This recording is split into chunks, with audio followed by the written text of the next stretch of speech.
बहुत ही आदरणीय, मान और सम्मान के योग्य आदरणीय नरेंद्र बुढ़ानिया जी, हमारे बीच में उपस्थित सम्मानीय राहुल कसवा जी, हमारे बीच में मौजूद हमारे जिला अध्यक्ष राज खीचड़ जी, ब्लॉक अध्यक्ष सम्मानीय वेद प्रकाश जी, प्रधान सम्मानीय संजय कसवा जी, सम्मानीय प्रियंका जी, नगर पालिका चेयरमैन साहिबा, और इस मंच के माध्यम से कहना चाहूंगी सम्मानीय हमारे विमला कालवा जी, यूथ कांग्रेस के अध्यक्ष सम्मानीय आसिफ खान जी, सम्मानीय मानसी ग्रेवारी जी, विजय जी पूनिया, पूर्व सरपंच सम्मानीय रामकुमार जी, मोहन सिंह जी जानी, पूर्व सरपंच सम्मानीय ईश्वर सिंह जी पूनिया, पूर्व ब्लॉक अध्यक्ष सम्मानीय कृष्ण जी सहारण, मंडल अध्यक्ष सम्मानीय हनुमान जी कसवा, पूर्व सरपंच सम्मानीय पन्नालाल जी कसवा, पूर्व सरपंच सम्मानीय मोहन जी सहारण, पूर्व सरपंच सम्मानीय जुगलाल जी मेघवाल, पूर्व सरपंच सम्मानीय मनीराम जी पूनिया, सरपंच मोहर सिंह जी धानक, पूर्व सरपंच सतवीर जी शर्मा, और बहुत ही अति सम्मानित मंच सामने विराजमान मेरी माताएं बहनें और कांग्रेस के बहुत ही जुझारू कांग्रेस के कार्यकर्ता, आप सबका हार्दिक अभिनंदन करती हूँ, स्वागत करती हूँ। और मैं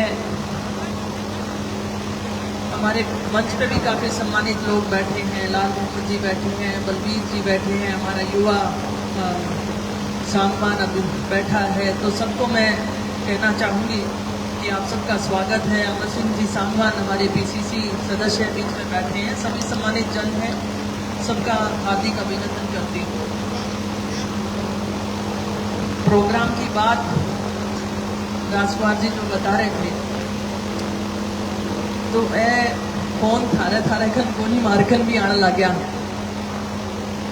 कि प्रोग्राम की शो कर रहे होते मैं तो जनता का सेवक हाँ, जनता बुला रही है, जनता गंजा, और जनता जब बुलाती है चाहे कुछ ही हो, आचार संहिता हो, कुछ भी हो, हमें जाना पड़ेगा जनता के बीच में, हर सुख दुख में शामिल होना पड़ेगा, तो कहीं डरने की जरूरत नहीं है। ठीक है, उद्घाटन करने वाले थे, आचार संहिता की वजह से नहीं कर पाए, लेकिन जनसंवाद तो हो ही सकता है, उसमें कौन रख सकता है।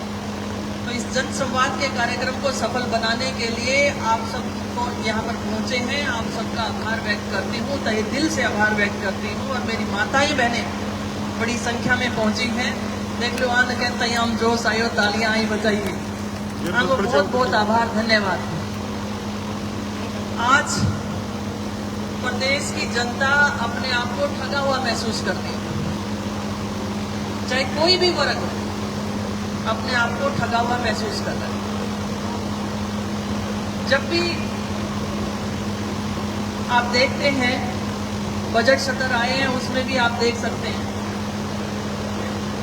माननीय अशोक गहलोत जी मुख्यमंत्री थे और वो कहते थे कि आप तो मांगिए काम,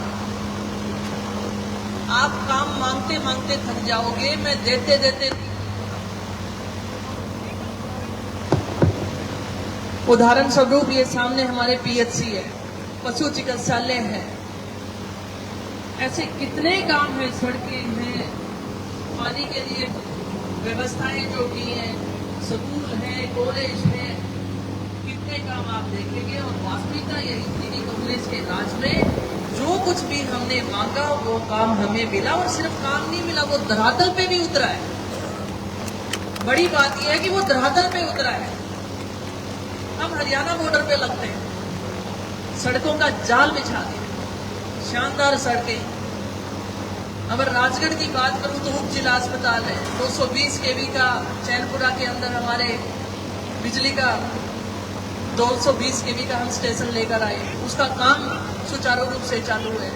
सड़कें आप देखते हैं, ज़्यादातर हमारे गनाऊ और उस साइड का जो एरिया था, कांजन, बिरमी, सब अपने आप को ठगा हुआ महसूस करते थे। अब नेशनल हाईवे को फेल करती हुई सड़क वहाँ पे, तो ये ऐसे कार्य हमने किए। और किसानों की बात की जाए तो सिंचाई क्षेत्र आपके यहाँ पर हमारा मारिया लिम से बहुत बेहतरीन कार्य करने का काम माननीय बुढ़ानिया जी ने किया। लेकिन मैं ये कहना चाहूंगी कि 12-13 का साल आप याद करो, 2012 2012-13 में अन्ना हजारे जी को आगे करके एक देश में माहौल बनाया गया, भ्रष्टाचार की बात उठाई गई। और आपने देखा होगा 3-4 दिन पहले ही पेपर में आया, जिस कॉमनवेल्थ गेम को भ्रष्टाचार युक्त बताया गया था, तो आज वहां पर हमें क्लीन चिट मिल चुकी है। ये सिर्फ और सिर्फ एक प्रोपोगेंडा था देश के अंदर सत्ता हथियाने का। और आप सब लोगों से काफी वादे किए गए और जिनको बाद में चुनाव जीतने के बाद में जुमले साबित किए गए, जिनमें से मैं कहना चाहूंगी कि 15 लाख हर खाते में आने की बात थी। 15 लाख हर खाते में आने की बात थी। 15 लाख तो खाते में नहीं आए, लेकिन रसोई के डब्बे में जो बचत हमारी महिलाएं करती थी, उस बचत को भी निकालने का काम किया और नोटबंदी करने का काम किया। 15 पैसे भी अकाउंट में नहीं आए, 15 लाख की बात दूर है। और जो बचत करके हम विपरीत परिस्थितियों में अपनी बहनें जो है अपने घर का सहारा बनती थी, उसे भी छीनने का काम इस बीजेपी की सरकार ने किया। 2 करोड़ युवाओं को प्रति वर्ष रोजगार देने की बात की, बेरोजगारों की लाइन लगी हुई है और तो कुछ नहीं मिल रहा। अब अपने बच्चे सोशल मीडिया पे रील बनाते हैं और वो डालते हैं। कई बार ऐसा भी प्रतीत होता है टैलेंट है वो ठीक है, लेकिन कुछ ऐसी रीलें भी लगातार बनती जा रही है जो समाज के लिए भी ठीक नहीं है। जब रोजगार नहीं होगा तो मन भटकेगा, कहीं ना कहीं तो वो करेगा। और वो रीलें बनाने के माध्यम से इस तरीके के बेरोजगार आदमी और जो फ्री में बैठा वो सारा दिन उस फोन के ऊपर स्क्रॉल करता रहता है। ठीक है, फ्री में सिम दे के जियो वालों ने ऐसी आदत डाली, अब खर्चा और बढ़ा दिया। महंगाई कम करने का वादा करने वाले आज महंगाई नहीं दिख रही है। कांग्रेस के राज में 450 रुपए का सिलेंडर देने का वादा हमने किया कि हम आगामी जब सरकार बनाएंगे तो ये काम करेंगे, लेकिन वही स्मृति ईरानी आज नहीं दिखती है। 850 रुपए का 856 रुपए का सिलेंडर आज हमें मिलता है, हमारी महिलाओं को मिलता है। अपन गाँव में रहनी, हाँ कभी चल जाइयो खेतों में रस्ते, अपन जाती छापता ही मिल जाएगा। क्यों? क्योंकि सिलेंडर तो कुकड़ी को लाग रहे आप 850 रुपए कम नहीं होते। तो ये बातें जो है हमें दोहराने की जरूरत है, हमें याद करने की जरूरत है, लोगों के बीच में जाने की जरूरत है। हाल ही में मैं ये कहना चाहूंगी, हमारे मल्लिकार्जुन खड़गे जी जो हमारे राष्ट्रीय अध्यक्ष है, हमारे बीच में जयपुर में पहुंचे और संविधान बचाओ रैली का हमने आयोजन किया। बहुत सारी बातें हम सबके बीच में रखी गई। मैं यहाँ पर मौजूद अपने सभी इन्हीं जाबाज कार्यकर्ताओं को कहना चाहूंगी, हमारे नेता प्रतिपक्ष हैं टीकाराम जूली जी, जो कि एक दलित समाज से आते हैं और हमारे राज्य में नेता प्रतिपक्ष हैं, वो विधानसभा में विपक्ष की तरफ से कमान संभाले हुए हैं। उनको एक राम मंदिर में बुलाया गया और जो संविधान हमें बराबरी का दर्जा देता है, उस संविधान की तौहीन बीजेपी के नेता के द्वारा एक दलित नेता के मंदिर में जाने के बाद गंगा के साथ उस मंदिर को पवित्र करने,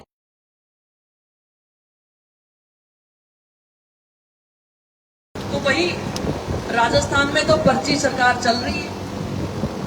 मैं तो धन्यवाद दूं बुडानिया साहब का, मजबूती से अपने क्षेत्र की आवाज उठाते हैं। मैं तो कमजोर ने चुन ली हो और वो के कवा मेरा तो फैन फॉलोइंग है, वोट दे में मैंने काम करने की जरूरत की है।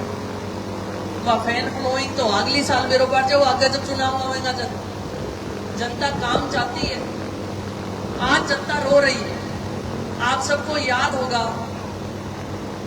मुख्यमंत्री चिरंजीवी योजना के माध्यम से प्रदेशवासियों को 25 लाख रुपए तक का इलाज फ्री देने का काम अगर किसी ने किया था तो वो राजस्थान की कांग्रेस की सरकार ने किया।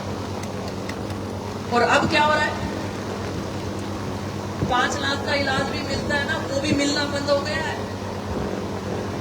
बहुत सारी दवाएं उससे कट कर दी गई है, जांचें कट कर दी गई है। नाम 5 लाख तक का है, लेकिन 5 पैसे तक का इलाज जो है नहीं मिल पा रहा। अंग्रेजी मीडियम स्कूल में बच्चों को पढ़ाने के लिए अगर किसी ने प्रयास किए तो वो कांग्रेस की गवर्नमेंट है। और उन्हीं स्कूलों को अब समायोजित करने की बारी चल रही है। ये तभी रुक सकता है जब आप मजबूती के साथ खड़े होंगे, और तभी गरीब का बच्चा, किसान का बच्चा, मजदूर का बच्चा इंग्लिश मीडियम स्कूल में पढ़ सकता है।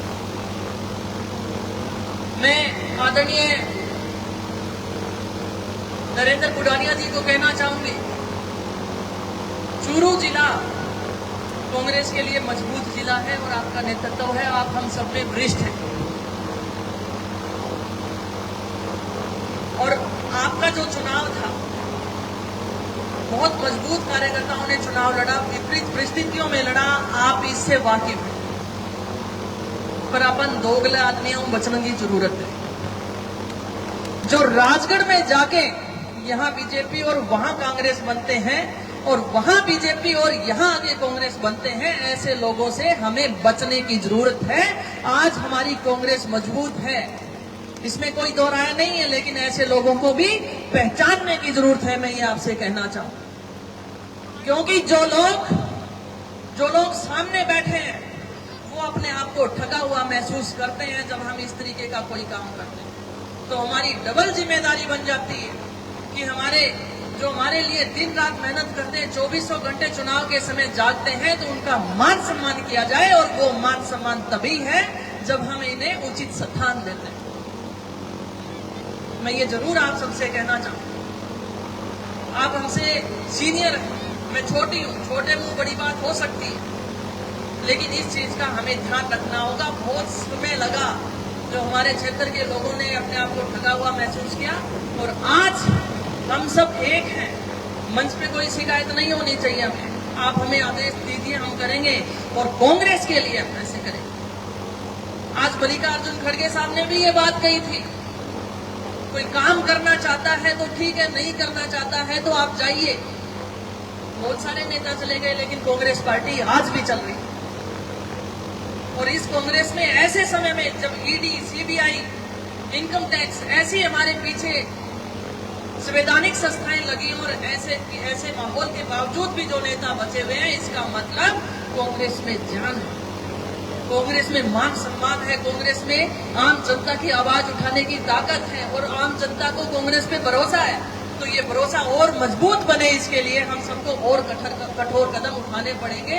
आप सबने मुझे इस मंच पे बोलने का मौका दिया, आप सबने मुझे यहाँ बुलाया, इसके लिए मैं आपकी आभारी हूं। और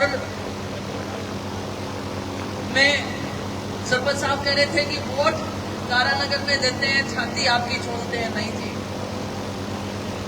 वोट थे राजगढ़ में भी देव पंचायती राज आवेदन। ये तो सोचने का तरीका है, और हमारा सौभाग्य है कि आप हमें अपना कार्य बताते हो, अपनी सेवा करने का मौका देते हो, तो इसके लिए आपको कतई महसूस करने की जरूरत नहीं है। हाँ, कुछ जगह विरोध हुआ है जब परिश्रमण हो रहा है तब, लेकिन इस बात में भी मैं कहना चाहती हूँ, वोट तो थारा ही लगेगा। हो सकता है हमें अपना हित त्यागना पड़े, और आप लोगों ने ये सोच लिया कि मैं मेरा हित त्यागता हूँ और मुझे कांग्रेस को जिताना है, तो परिश्रमण की सोई हो जाओ, चाहे फिर अपना प्रधान और प्रमुख बना के रहोगा, यो मैं कह सकूँ। तो इसलिए मायूस होने की जरूरत नहीं है, हम सब नेता आप लोगों के साथ हैं।